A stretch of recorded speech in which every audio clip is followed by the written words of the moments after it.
তিলোত্তমার জন্য আর বিলম্ব নয়। ডক্টর থেকে আইনজীবী ও বিদ্যালয়ে ছাত্রছাত্রীরা একত্রিত হয়ে মহামিছিল। রিপোর্টার সমরেশ রায়, কলকাতা। আজ 9 সেপ্টেম্বর সোমবার দুপুর 3টেয় কলেজ স্কোয়ারে জমায়েত হয়ে এক গণকনভেনশন করেন বিদ্যালয়ে ছাত্রছাত্রী থেকে শুরু করে আইনজীবী, নার্স, ডাক্তার একত্রিত হয়ে এবং বিকেল 5টায় তারা কলেজ স্কোয়ার থেকে মহামিছিল SN Banerjee road, Dharmatala, Dorina crossing হয়ে কেসি দাসের কাছে এসে অবস্থান বিক্ষোভ করেন। সমস্ত রাস্তা বন্ধ হয়ে যায় বেশ কিছুক্ষণের জন্য। এই মহামিছিল আসার আগেই পুলিশ প্রশাসনের আধিকারিকরা উপস্থিত ছিলেন ডরিনা ক্রসিংয়ে। তারা ডরিনা ক্রসিংয়ের দুই ধারে পুলিশ ফোর্স দিয়ে ঘিরে দেন যাতে কোনো রকম গণ্ডগোল না হয় এবং শান্তি শৃঙ্খলভাবে মিছিলকে কেসি দাসের কাছে নিয়ে পৌঁছায়।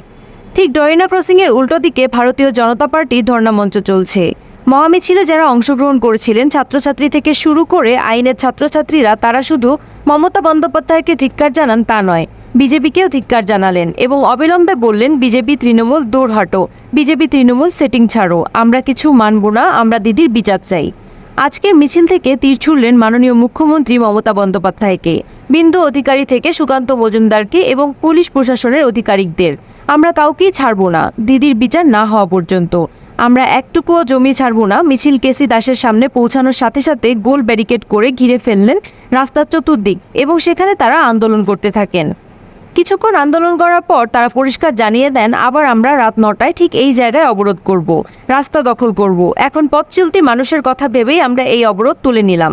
তারা গিয়ে গান্ধী মূর্তির সামনে জমায়েত থাকবেন রাত 9টার আন্দোলন পুনরায় করার জন্য।